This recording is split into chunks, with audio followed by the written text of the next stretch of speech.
Me and Dustin Yellen, the founder, we're kind of like brothers, like we're cousins actually. So we got a little blood there. But I was running his studio, and I kind of started managing his studio. And then I was actually thinking about moving on to something different, but basically this building became available. There was no running water. There was very little electricity.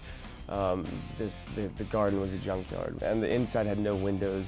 Everything's painted completely white. It was dilapidated floor, and so it was kind of this project that when we told people about what we wanted to do here, they kind of thought you were crazy, because it was just like you had to have a little vision to see how actually amazing the building was. It was like 2 years of serious renovation. Everybody who got involved changed it, so it was really large project, but at the base it was like a preservation project of first restoring this building and then figure out what you can do with the architecture. And having, at its heart, kind of a residency program and an exhibition program.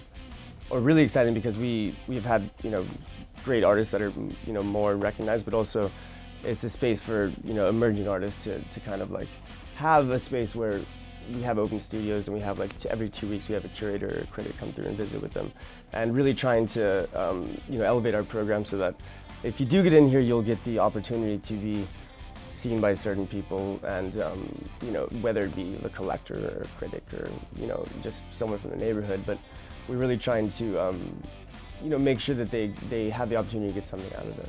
So kind of like we're getting more funding, and we're getting more opportunities to like really expand like every department, and our science department is like really starting to blossom. We just took on Jan 11, who is our scientist in residence, as our director of sciences. So she's going to be like, starting a real science program, and right now it's been, and it's also like thinking about what makes us different. We're not like Columbia University. We don't have 16 professors here, but what makes a difference is like creative space for scientists to communicate. The exhibition is called It Was a Time That Was a Time. It's by an artist, Shahzad Dawood. We started going through different ideas of what he would do here. He was going to do like a Tai Chi film. Then, when we met, we walked around all these kind of, beaches that had been affected by Sandy, like pretty recently. And so he'd been thinking a lot about that, and then he kind of ended up wanting to do this kind of post-apocalyptic scenario. So he kind of took from this and made this like very, very avant-garde kind of like film about these themes.